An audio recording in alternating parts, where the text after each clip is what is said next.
Avant de présenter l'invité du jour, je souhaite faire un petit clin d'œil à Jonathan Ballet qui a gentiment mis un commentaire sur le podcast. Alors je vais lire, très enrichissant avec des questions pertinentes, peut-être quelques jingles qui m'ont sorti du truc à quelques moments entre deux questions. Hormis ça, au top. Merci beaucoup Jonathan pour ton retour, et puis je vais cesser les jingles entre deux pour vous permettre une immersion totale. C'est vos commentaires qui me permettent de progresser. Merci à tous. Le monde du travail a beaucoup évolué depuis mes débuts dans la mécanique. Les vendredis, les collègues étaient nettement plus détendus et très souvent c'était grillade à midi, même quand il pleuvait.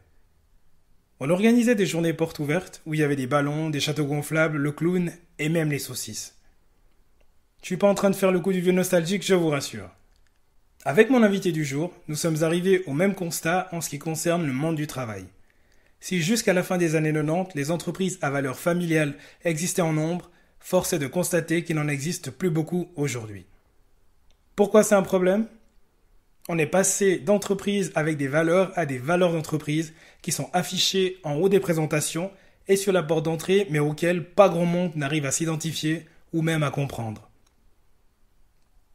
Sur le papier, et selon les codes actuels de la société, Didier avait une carrière de rêve. D'un apprentissage de laborantin en chimie à responsable de production quelques années plus tard, il avait sur le papier tous les ingrédients de la réussite personnelle selon nos codes d'aujourd'hui. Pourtant, plutôt que de vivre pleinement ce succès, il a préféré changer de vie parce qu'il ne se sentait plus en phase avec le monde dans lequel il évoluait. De son expérience dans l'industrie, il a conservé les outils d'amélioration continue qui lui servent dans son nouveau quotidien de coach sportif. Est-ce que vous avez entendu parler de la grande démission qui est survenue aux États-Unis ? Les journaux du monde entier ont consacré des articles sur les millions de personnes qui ont démissionné de leur poste de travail durant l'année 2021 parce qu'elles se sentaient plus alignées avec les valeurs de l'entreprise pour laquelle elles travaillaient. C'était un immense bouleversement. Après avoir été happées, broyées puis recrachées quand elles étaient devenues inutiles pour leurs employeurs au gré des engagements et des restructurations, une partie des salariés s'est rebellée et a obligé les employeurs tout-puissants à revoir leurs pratiques et la manière de les traiter. J'ai pas de données sur ce genre de phénomène en Europe ou encore en Suisse, mais ce qui est certain, c'est qu'après la pandémie, de nombreuses personnes ont choisi de revoir leurs priorités dans la vie. Pour s'engager, les collaborateurs ont besoin de sentir qu'ils participent à quelque chose de plus que juste l'enrichissement des actionnaires. Dans notre discussion avec Didier, j'ai senti quelqu'un de bienveillant, très à l'écoute des personnes qui l'accompagnent, même si son approche de travail consiste plus à nous donner les astuces pour progresser et nous laisser être artisans de notre succès. Et aujourd'hui qu'il a trouvé sa voie, il s'en retourne vers l'industrie pour offrir un autre type d'accompagnement et contribuer à recréer cette culture d'entreprise qui disparaît petit à petit. Je vous souhaite une très belle écoute avec Didier.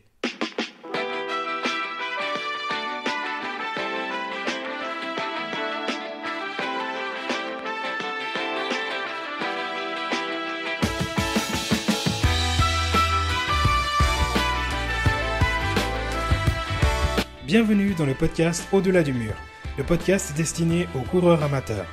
Je suis Hugo Cabral. 2 fois par mois, je vous donne rendez-vous pour aborder les sujets comme l'organisation quand on n'a pas de temps pour faire du sport, la nutrition avec des conseils pour toute la famille ou encore la préparation mentale afin d'atteindre vos objectifs tout en jonglant avec vos responsabilités parentales. Restez à l'écoute pour des conseils pratiques et des interviews inspirantes pour vous aider à construire votre propre champion.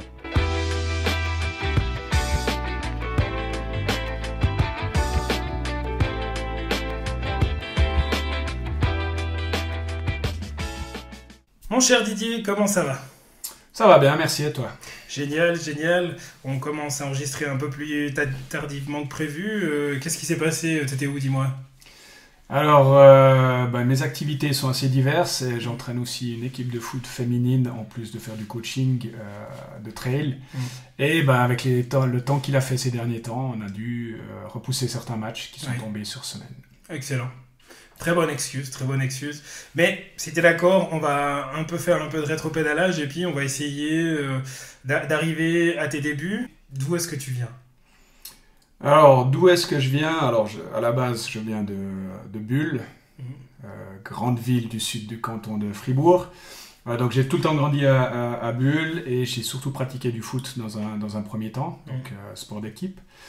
J'en ai fait finalement 35 ans en passant sur divers clubs de la région, en passant une grande partie à la Tôle-Paquet, FC Bulle, FC Farvani et ensuite quelques clubs de 3e ligue, jusqu'à 35 ans de pratique.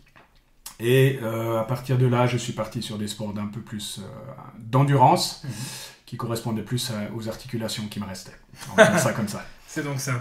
Et oui, exactement. Et si on prend le côté un peu plus professionnel, j'ai commencé par le cycle.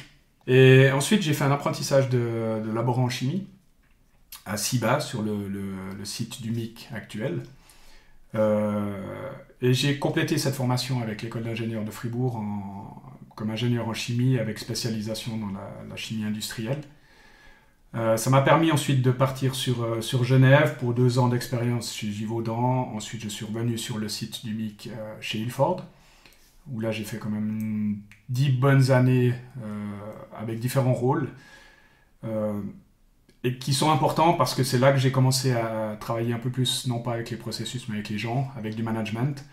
Et j'ai vraiment eu une très très très belle expérience avec cette entreprise-là qui était familiale. Et j'ai pu exercer en ayant des rôles de management avec des équipes qui travaillaient en 4x8 à l'époque. Donc les contraintes d'horaire d'équipe. Et j'ai fini par gérer carrément le bâtiment de production qui comportait 60 à 70 personnes. Donc j'étais relativement jeune pour cette position-là, mais ça m'a permis de mettre vraiment le pied à l'étrier de ce que j'appelle moi l'accompagnement des gens, une sorte déjà de coaching, et donner aux gens les moyens de faire leur job. Suite à ça, et la fameuse faillite que tout le monde connaît, en 2013, j'ai continué mon évolution sur un site de peinture sur Lausanne, où là j'ai fait 2 ans, la même chose, petite équipe à piloter, retour sur Bulle pour 2 ou 3 nouvelles années chez Axalta. Bonne expérience aussi, et j'ai tenté une dernière expérience chez Huntsman à Montaix. Pourquoi dernière expérience? Parce que j'avais déjà à ce moment-là vraiment l'impression de ne plus être aligné ou de ne plus être dans l'environnement qui correspondait à mes valeurs. Donc je me suis donné une dernière opportunité pour m'assurer finalement que c'était bien le cas, et que c'était pas l'entreprise dans laquelle je me trouvais qui était en déphasage avec mes valeurs, mais vraiment le milieu industriel. Et j'ai eu cette confirmation-là. J'ai passé 3 années qui étaient excellentes avec l'équipe que j'avais le plaisir de piloter. Mais de nouveau, ce déphasage avec le milieu industriel actionnaire du moment. Donc cette phase-là m'a fait prendre une décision. Soit je continue à travailler à contre-courant de mes valeurs, soit je prenais la décision d'aller là où je voulais aller. Et c'est finalement ce que j'ai fait. Tu parlais de l'expérience dans l'entreprise familiale chez Ilford avec le management. C'était ça finalement qui te plaisait vraiment, ou il y a une cassure quand l'entreprise elle a fermé? Alors, je pense que beaucoup de monde qui travaillait chez Ilford à l'époque a souffert finalement de cette chute-là, parce que cet environnement-là, je pense qu'il n'existe plus nulle part maintenant. En industrie, ça marche pas. Alors, les gens vont me dire, ouais, mais ça a fait faillite, c'est peut-être pas pour rien. Je suis pas convaincu.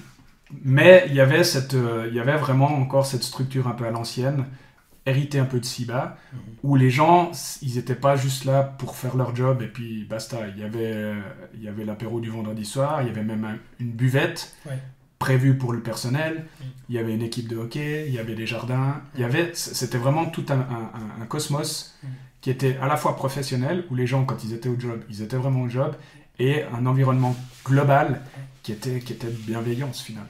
C'est des choses que les entreprises comme Google essayent de faire maintenant. Te donner l'impression que tu es chez toi, dans un environnement où tu es bien, où tu peux faire ce que tu veux, alors qu'en fait, c'est pas vraiment. Alors ça. C'est comme tu l'as justement dit, ils donnent l'impression. Ils veulent mettre ça en place. Maintenant, si tu fais ça avec simplement une idée de rendement, ça se sent. Ça se sent. Donc il faut vraiment qu'il y ait une envie de bienveillance à la base, c'est-à-dire que si l'employé il est bien, oui, il va te faire un bon job. Maintenant, c'est pas en lui mettant un baby-foot ou une table de ping-pong qui va être bien. C'est tout un contexte à mettre en place. J'ai entendu à la radio cette semaine le patron de Grisoni. Et j'ai l'impression que c'est peut-être une entreprise encore qui a cette valeur-là, de dire, OK, qu'est-ce que je peux faire pour mes gens? Et le retour, il vient pas. De toute façon, il vient. Oui. Je suis intimement convaincu de ça. Certain. Mais d'abord, on offre. Et après, le retour, il viendra. Et ça, je pense que c'est de plus en plus compliqué à trouver des entreprises qui offrent ce cadre-là. C'est l'anglo-saxisation des entreprises actuelles avec des actionnaires, maximisation des profits. C'est sûr que l'humain, il est à la place. C'est dans les démarches des ressources humaines, c'est ce qu'ils mettent en avant, mais c'est sûr, quand tu arrives sur ton lieu de travail, on va très vite te bombarder de KPIs. Et puis comment est-ce qu'on améliore un KPI en faisant plus? On ne mesure pas le bonheur des collaborateurs. Alors, faire plus, si tu as une vision à moyen et long terme, et dans la bienveillance ou dans la façon de gérer ton personnel, tu dois avoir cette vision moyen et long terme. Un actionnariat, lui, il en a rien à... En guillemets, c'est pas son problème. Lui, il a besoin de savoir, c'est à la fin du mois, à la fin du trimestre. Oui. Et la fin du trimestre, c'est presque la fin du monde. C'est un modèle, hein. C'est pas bien ou pas bien, c'est un modèle qui correspondait juste plus à ce que moi je cherchais. Et quand tu as eu ce déclic-là, est-ce que tu t'es directement orienté vers le coaching ou il a fallu quand même que tu testes, que tu cherches un peu quelle était ta voie? Alors, comme j'ai dit, la dernière expérience que j'ai faite à Montaix, j'avais déjà cette envie de coacher ou d'accompagner les gens. J'avais encore peut-être ce sentiment de ne pas être prêt. D'où le report. C'est souvent comme ça, malheureusement, pour beaucoup de monde. On a envie de faire des choses, mais on reporte parce que soit on n'est pas prêt, on n'a pas le moyen, on a plein d'excuses pour repousser les choses. Alors j'ai mon JS de ski, j'ai entraîné des enfants au foot il y a quelques années. Comment dire, c'est une activité où c'est quelque chose que j'aime faire depuis tout le temps, et spécialement en contact. Si je prends le foot féminin là, qu'on a démarré dernièrement, c'est génial d'être sur le terrain avec des jeunes qui ont le répondant direct. Et ça, j'ai toujours eu. Maintenant, ça a toujours été mis a posteriori, parce que il faut manger, il faut payer, il faut... Il y a plein de raisons qui font que on reporte chaque fois, on reporte. Et là, c'était devenu gentiment une question de santé. Si je reportais encore, ça passait sur la santé. Et d'ailleurs, mon médecin m'avait même recommandé à un moment donné de m'arrêter. Burn-out ou brown-out, il y a plein de termes qui existent maintenant. Brown-out, pour ceux qui ne connaissent pas, c'est lorsqu'on ne retrouve plus les valeurs ou le sens à ce qu'on fait au travail. Burn-out, c'est la suractivité ou le surmenage. Burn-out, c'est OK, je fais quelque chose, mais est-ce que ça a du sens pour moi? Et moi, ça, je ne l'avais plus. Donc, la santé commençait gentiment à payer. Et c'était quoi les premiers signes au niveau santé qui t'ont fait voir justement que ça devenait même épidermique, il fallait vraiment, tu pouvais vraiment plus tenir? Alors, une fatigue, une énorme fatigue, baisse de motivation, baisse de créativité, d'idées. C'est comme si, alors je peux m'imaginer que burn-out, ça va un peu dans le même sens, mais c'est vraiment d'être presque devant un mur et puis juste voir le mur, mais pas comment on pourrait le passer. Et là, ça devient compliqué parce qu'il y a tout qui paye après. On n'a plus trop envie de s'entraîner, on n'a plus trop envie de partager, on a tendance à se mettre un petit peu dans sa bulle. Alors, je suis plutôt un introverti, donc c'est pas le truc qui me gêne forcément énormément. Par contre, au bout d'un moment, il faut quand même pouvoir dépasser ça et puis se redonner il y en a qui parlent de dopamine, sérotonine, on peut même aller dans ces neurotransmetteurs-là. Mais finalement, qu'est-ce qui manque pour quand on se lève le matin, on a la pêche. Et quand on est super mal le dimanche soir, qu'on est crevé déjà à 18h30, qu'on arrive juste à voir les sports sur la RTS parce qu'on sait que le lendemain, ça va nous user toute l'énergie qu'on a, c'est le moment de faire quelque chose. Donc j'ai commencé à me former sur diverses méthodes. J'ai commencé une formation au sport universitaire à Lausanne de personal trainer. qui était en 2 phases. J'ai repris les formations jeunesse et sport de course à pied ou athlétisme dans un premier temps, course à pied derrière, de nouveau pour avoir les outils pour. Je me suis aussi formé chez Stéphane Brognard, où là j'ai acquis beaucoup d'expérience. Et finalement, ce que j'ai voulu faire, et ça a été un de mes projets sur les années 2020-2021, c'était de me donner de l'expérience. Parce que j'estime que si on veut conseiller spécialement un trailer sur de l'ultra, et qu'on n'en a jamais fait, oui. J'ai l'impression que ça manque un peu de crédibilité. Ça ne veut pas dire qu'on peut être coach sans en avoir fait. Mais si on veut pouvoir expliquer à la personne ce qu'elle va rencontrer, ce qui va être difficile et tout, je pense que c'est quand même quelque chose qui aide. Et c'est là que je me suis fixé, et c'est là que j'ai eu le plus gros accompagnement de Stéphane Brognard, c'était de préparer le Tour des Géants, qui était prévu en 2021. Et là, depuis 2019 à 2021, ça a été tout un parcours, finalement, apprentissage, où étaient inclus aussi les autres formations dont j'ai parlé tout à l'heure. Mais c'était vraiment un apprentissage à la fois du trail, de la préparation au trail, et de la connaissance de moi, en fait. Pour les personnes qui ne le connaissent pas, est-ce que tu pourrais nous faire un bref CV de Stéphane Brognard ? Alors, Stéphane Brognard est un Vosgien. Pour ceux qui connaissent la région, ça veut tout dire.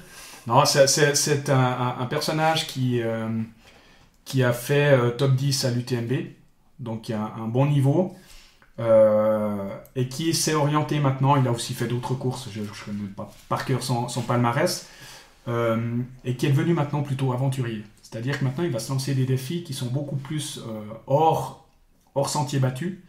Il a fait la traversée de la rame, de l'Atlantique à la rame. Il a fait dernièrement, il y a un petit film que vous devez peut-être trouver déjà sur YouTube, où il est parti du plus grand sommet des Vosges, le Honeck, et il a rejoint le Mont Blanc en ligne droite. Donc ça veut dire les sentiers, alors de temps en temps il n'a pas le choix d'en suivre, mais l'idée c'était vraiment, il appelle ça l'azimut, donc c'est vraiment en ligne droite, et puis on ne se pose pas trop de questions, c'est la boussole. Alors ça va pas vite, hein. Suivant les pentes, suivant les forêts, il a dû traverser le Doubs, ça va pas vite. Aventurier, faut prendre le temps. Exactement. Faut le vivre. Et il est vraiment dans cette dynamique-là maintenant de se dire, mais de ça, à la limite, il en met de temps en temps parce qu'il y a des courses qui lui tiennent à cœur, des associations qu'il y a derrière, des choses comme ça, mais c'est plus un objectif pour lui. L'objectif, c'est vraiment, ok, quelles sont les valeurs que je vais trouver en faisant tel ou tel événement, telle ou telle aventure, rencontrer des gens. Et puis, je dirais, si vous allez voir, c'est un petit peu un brut de décoffrage. Il aime bien foutre les coups de pied au cul, mais il a cette bienveillance envers l'athlète parce qu'il va l'aider à aller chercher là où il y a besoin d'aller. Lui, il va mettre le doigt là où ça peut faire mal, où ça peut torturer un petit peu l'esprit, le cœur et tout ça, mais après, c'est à toi de faire le job. Et finalement, sur les 2 ans que j'ai eu Stéphane, on ne s'est pas eu beaucoup au téléphone. Je sais qu'il y en a qui l'appellent tous les dimanches, ils en ont ce besoin-là. Moi, j'avais pas besoin de ça. Il savait exactement où j'en étais. Je pense que, et d'ailleurs maintenant, je fais partie de son réseau de coachs, certainement parce qu'il y a eu cette entente relativement rapide, mais ça m'empêche pas, il y a une semaine en arrière, de l'appeler pour lui dire, écoute, j'ai un petit truc là, qu'est-ce que t'en penses? Et puis il m'a refoutu le coup de pied au cul. Mais voilà, mais des fois on a besoin de ces personnes-là. Donc moi, je sais que si j'ai besoin d'un coup de pied au cul, j'appelle Stéphane. Si je veux rester tranquille, j'appelle pas. Ouais. Même les coachs, ils ont besoin de coach. Totalement. Et j'irais même au-delà. Le coach progresse avec les coachings qu'il fait. Donc ce sont des échanges permanents. La personne que j'accompagne depuis le plus longtemps en planification, c'est une personne avec qui j'apprends énormément parce que quand j'ai commencé avec elle, je suis parti faux. J'ai pas peur de le dire parce que dans tout le milieu que j'avais que des sportifs. Et c'est une personne qui est venue vers moi parce qu'elle voulait faire un 4000. Je dis ok, nickel, pas de problème, on va préparer ça et tout. Et puis je suis parti sur le modèle que j'avais autour de moi. Et le modèle autour de moi ne correspondait pas à cette personne-là. Ouais. Cette personne-là qui a fait du sport, mais qui était rentrée dans une sédentarité qui était bien marquée. Ouais. Et quand je suis allé sur le terrain avec elle, je me suis dit, oh mon Dieu, pas qu'est-ce qu'elle fait, qu'est-ce que je fais. Qu'est-ce que tu fais. Ouais, parce que j'étais parti complètement faux. Et là, on a reconstruit tout le plan qu'on voulait faire. On est reparti des bases, on a reconstruit ensemble, en fait, son programme. Et c'est là que je l'ai dit, il y a un échange mutuel coaché-coach qui est enrichissant et qui permet de progresser des deux côtés. Donc, un peu comme l'expérience que j'ai dite d'acquérir avec Stéphane Brognard en tant que coaché, en fait, je la retrouve maintenant presque chaque semaine avec les gens que j'accompagne. Tu accompagnes combien de personnes environ là, actuellement? Alors, je fais maintenant du personal training suite à ma formation au sport universitaire. Là, j'ai actuellement 4 personnes qui sont concentrées sur le mercredi, qui est mon jour officiel, on va dire, de coaching. Et puis, j'ai 12-15 personnes, ça dépend, ça fluctue un petit peu, qui sont en planification. Et puis, en plus de ça, je fais encore des circuits training sur Bulle une fois par semaine. Et je suis en train de mettre en place gentiment quelque chose qui serait sur Fribourg. Comme ça permettrait d'avoir 2 pôles. Mais en aspect accompagnement pur, on va dire, allez, une petite quinzaine en planification et 4 en personal training. Et t'es quoi comme genre de coach? Alors, si je reprends le groupe de coachs qu'on a chez Stéphane Brognard, je suis plutôt le bienveillant, on va dire ça comme ça. Alors, je suis pas vosgien, j'ai un peu plus de retenue, mais voilà, les athlètes que j'ai dans ce groupe-là sont plutôt soit des athlètes qui reprennent après une blessure ou qui démarrent. Donc, ça va plutôt être chez moi le temps qu'ils s'aguerrissent, et puis après, les coups de pied au cul viendront plus loin par un Stéphane, par exemple. Donc, le terme que j'ai souvent en retour de mes coachings, c'est souvent la bienveillance. Je dirais, je l'ai encore plus, je pense, pour l'aspect présentiel. Où c'est beaucoup plus facile d'avoir cette bienveillance-là. Par contre, j'ai aussi des personnes que je coach en planification qui tout à coup ont un souci, on s'appelle. Dernièrement, j'ai une personne qui m'a mis un message, il dit bon, on va prendre un café, puis on a discuté de manière beaucoup plus large. Donc, moi, dans l'idée, c'est de mettre les gens dans la meilleure des situations pour progresser. Et je suis pas du genre, enfin, je suis pas un adepte à 100% du no pain, no gain. Il faut des phases où on souffre un peu, où on progresse, où on agresse le corps, mais pas que. Je pense que c'est un mélange qui est super intéressant à trouver, des moments où on se fait du bien, on se fait plaisir parce que ça aide à progresser aussi, et d'autres moments où c'est un peu plus dur, et puis on va taper un peu plus. Mais je pense que le terme qui me revient le plus souvent, c'est bienveillance. Si je reprends les échos que je reçois. Donc tu fais pas... T'es pas le genre de coach qui va balancer les plans d'entraînement. Je comprends qu'il y a une grande partie de discussion, d'échange aussi avec les personnes que tu coaches. Ça va dépendre du besoin de la personne. Comme j'ai dit avant, comme j'avais avec Stéphane très peu de contact, parce que j'avais pas forcément ce besoin-là, ça suffisait qu'on me donne ce que j'ai à faire. J'ai certains athlètes qui fonctionnent comme ça.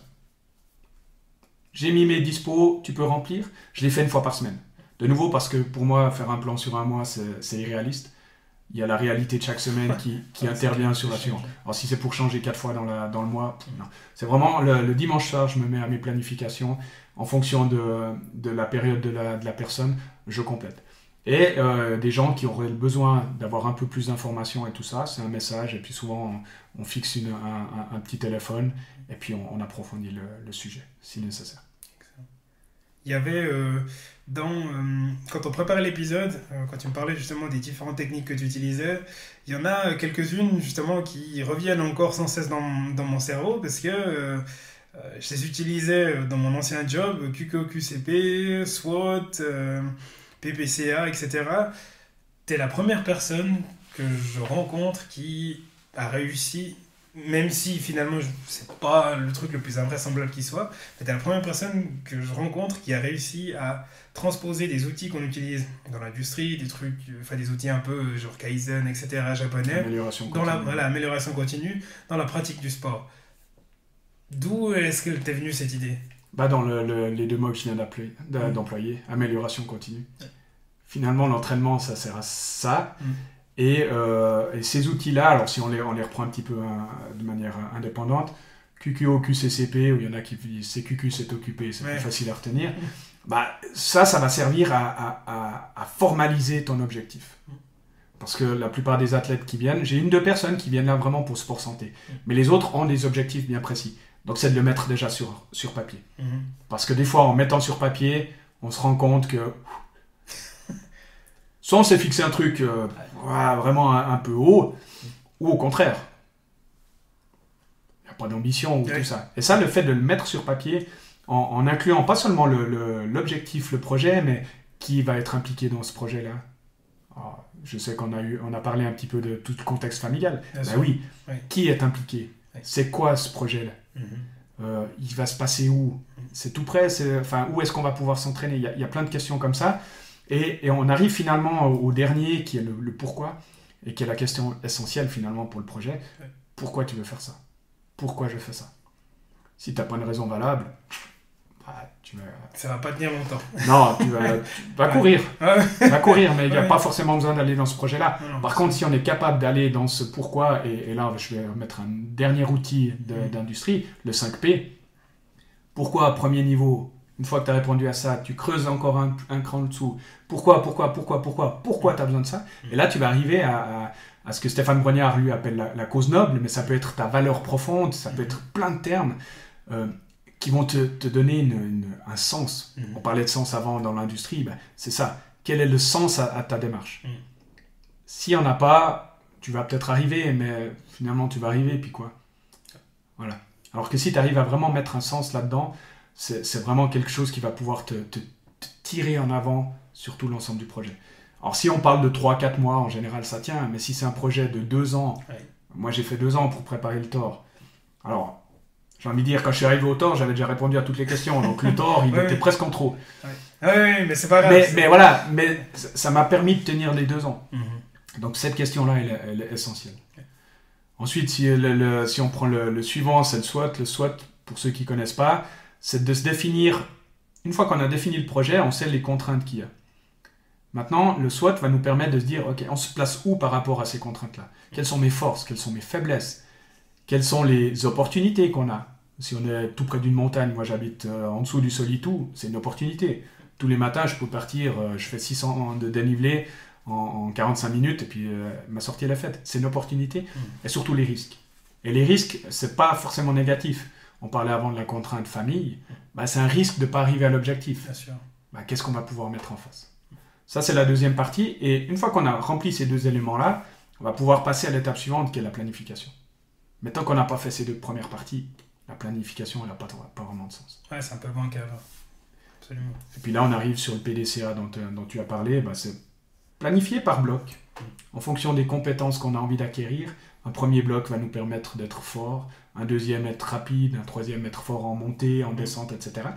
Et on valide chaque fois, à la fin de ces blocs-là, on check, est-ce qu'on a réussi à le faire ou pas. À chaque fois que je reçois un invité, c'est l'occasion justement de parler de son parcours, mais aussi de les soumettre à la redoutable séquence sur le grill, où je leur pose 10 questions qui ont plus ou moins rien à voir avec ce qu'ils font, mais ça permet de détendre l'atmosphère et d'en savoir un peu plus sur toi, notamment en termes culinaires. Il y a une question qui est hyper importante, j'espère que tu répondras juste à la question. Didier, est-ce que tu es prêt à passer sur le grill? Oui. Au-delà du mur, sur le grill.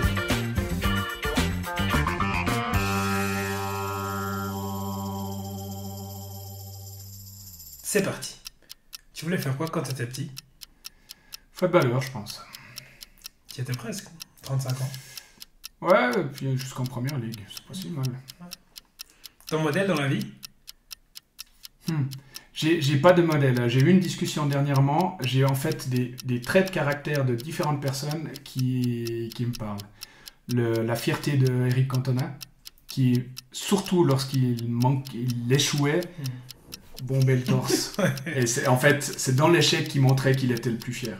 Et ça, alors, il a d'autres traits qui sont un peu plus compliqués à aimer, mais voilà, il y a ça. Ensuite, j'aime les gens qui ont de l'humilité.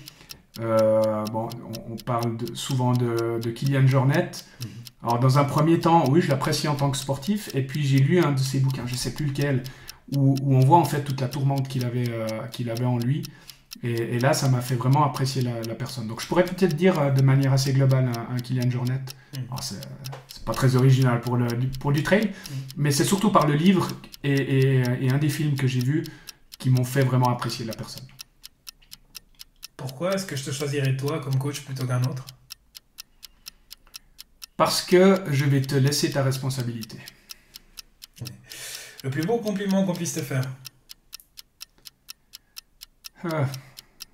J'ai de la peine à accepter les compliments. Donc déjà de m'en faire un, ce serait cool. On est à 1 minute de la fin d'un Wood et j'en peux plus. Tu me dis quoi pour me motiver? Pourquoi tu fais ça? Ce soir, Genève Servette à l'occasion des sacrés champions suisses des National League pour la première fois. Ton pronostic pour le match? Alors en tant que fribourgeois, en général, Genève n'est pas des plus appréciés. Non, j'aime beaucoup l'équipe de Bienne. Donc ce serait bien que Bienne arrive à revenir à égalité. Donc allez, un 3-1 pour Bienne. On vérifiera. On est le 25 avril, on vérifiera. Il est 21h29, donc le match a déjà commencé, je sais pas combien on en est. Et j'ai pas regardé. Tu préfères la fondue moitié-moitié ou la vacherin? Moitié-moitié à midi, vacherin le soir. On se revoit dans 10 ans, tu me racontes quoi? Est-ce que ton projet d'athlétisme avec ton fils a bien fonctionné? Excellent. Tu te serais posé quoi comme question à ma place? Qu'est-ce qui te fait courir? Ouais. Et la réponse? J'espère le plaisir. J'espère aussi. Bravo, excellent.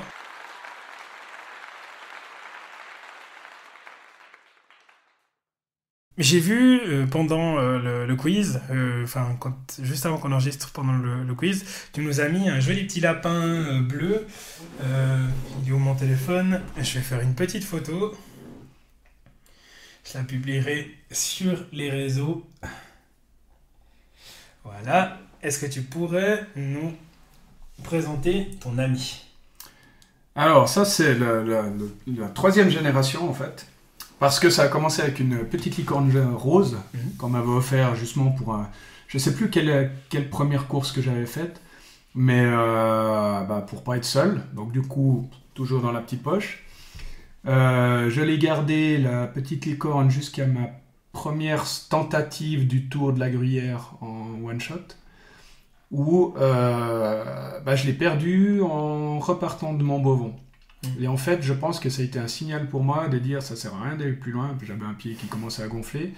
Et pour avoir fait le parcours plus tard qui va sur Châteaudet, je pense que c'était un bon message de la licorne. Alors, on le prend comme on veut. Hein. Voilà. Ensuite, il a été remplacé par un premier, le grand frère du petit lapin, qui était aussi un lapin, et qui m'a accompagné aussi un bon moment sur mes sorties. En général, ils sont toujours dans une petite poche du sac. Et qui a décidé aussi de prendre sa liberté en descendant de Vounetz l'été passé. Et j'ai une personne que j'ai accompagnée en personal training et qui vient régulièrement au circuit training, qui a réussi à me retrouver un petit frangin comme troisième génération. Donc maintenant, c'est lui qui fait les virées avec moi. Excellent.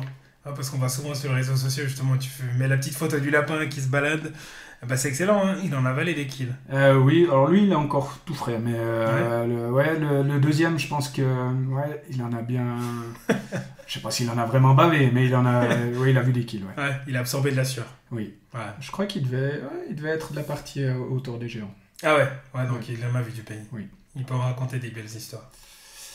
Des histoires, en tout cas. Ouais. Une histoire. Ouais. D'ailleurs, une histoire, c'est la deuxième tradition quand je reçois les invités.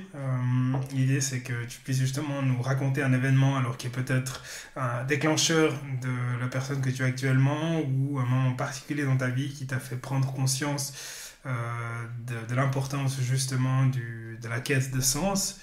Et du coup, je te passe la parole. De quoi est-ce que tu vas nous parler, Didier? Alors, je vais parler de peut-être d'une... Au début, je pensais parler plutôt de sport ou de choses comme ça, mais quand tu me reposes la question là, j'ai une période où ça a été effectivement compliqué, où je dirais ça a été marquant, on va dire ça plutôt comme ça. J'ai 2 filles, et à un moment donné, lorsque mon ex-épouse était enceinte de la deuxième, on a détecté un cancer. chez la première. Et on s'est retrouvés en 2 jours de visite classique des 18 mois d'un enfant au CHUV pour essayer de comprendre et trouver ce que c'était. Et je pense que, alors, on a été sur le moment, en tout cas, très très positif. Je pense qu'on a toujours regardé vers l'avant. Par contre, c'est quand même une période où on se dit qu'on peut très facilement, très rapidement perdre ce qu'on a. Et spécialement quand on arrive sur des enfants, les siens en plus. Ouais, je me souviens des 2 premiers jours, je pense que je m'en souviendrai toute ma vie, parce que ouais, c'est un gros chamboulement. Ouais. Et je pense que, alors j'arrive malheureusement pas à le faire tout le temps, mais je pense que ça remet en perspective certaines choses des fois, où on se dit, chier, non, il y a bien pire que ça. Moi, je suis régulièrement l'ARFEC avec toutes les activités qu'ils font. L'ARFEC, c'est l'association romande des familles d'enfants cancéreux. Et ils font des activités pour ces enfants-là. Ils ont vraiment plein de choses. Et pour l'avoir vécu, pour me rendre compte de tout ce que ça implique, de suivre déjà son enfant, et en plus tout ce qu'il y a à côté, des trucs cons, hein, mais le parking du CHUV, il y a quelqu'un qui arrive et qui te donne une carte du parking. C'est des petits gestes comme ça qui te rendent plus simple la vie. Ouais. Et je pense que c'est un événement qui restera, comme j'ai dit, marqué. Les 2 vont bien, les 2 filles vont bien, elles font du sport. Pas que, mais elles font du sport.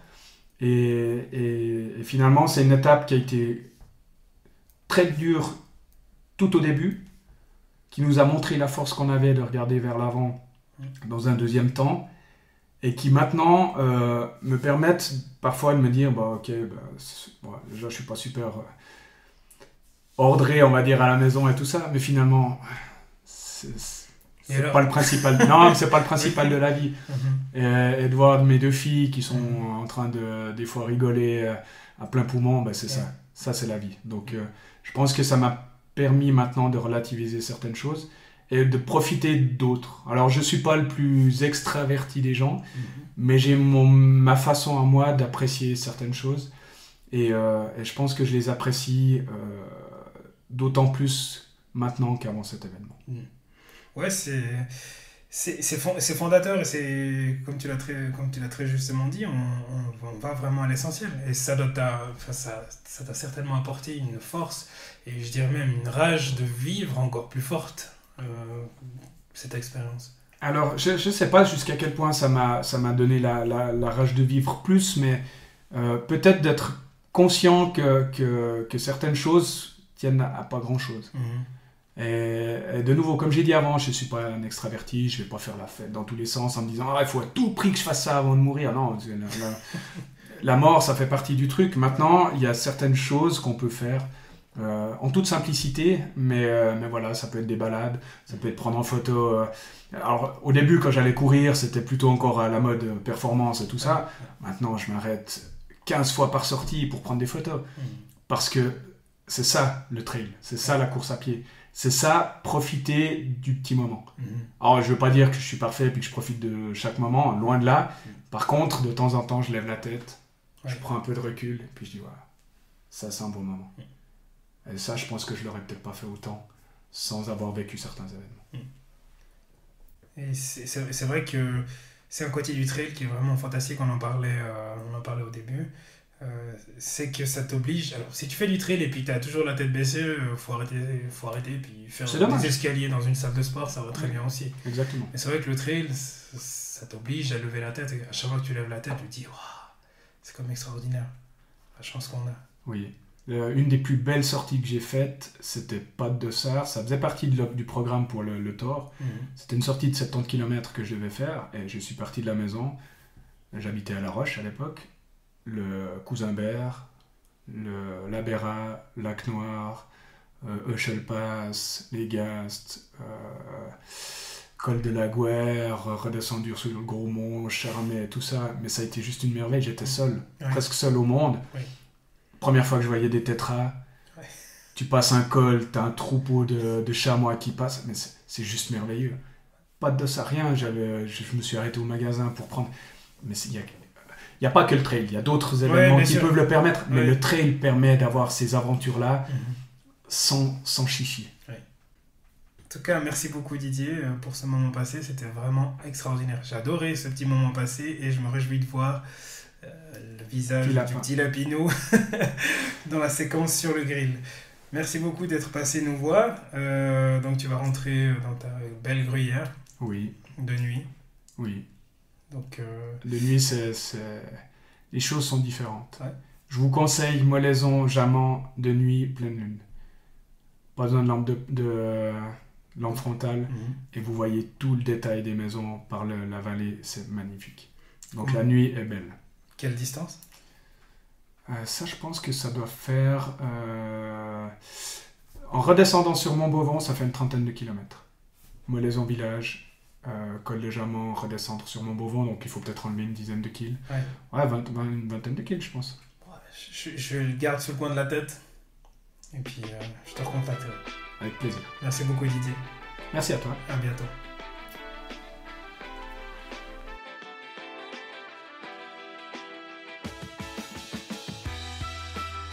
Si cet épisode vous a plu, merci de lui laisser un avis 5 étoiles et partagez-le avec vos amis et votre famille. Me laisser un commentaire, c'est m'offrir l'occasion de m'améliorer pour continuer à être écouté par vous. D'ici la publication du prochain épisode, vous pouvez retrouver mes aventures sur le compte Instagram podcast Au-delà du mur. Portez-vous bien, allez à très vite, ciao.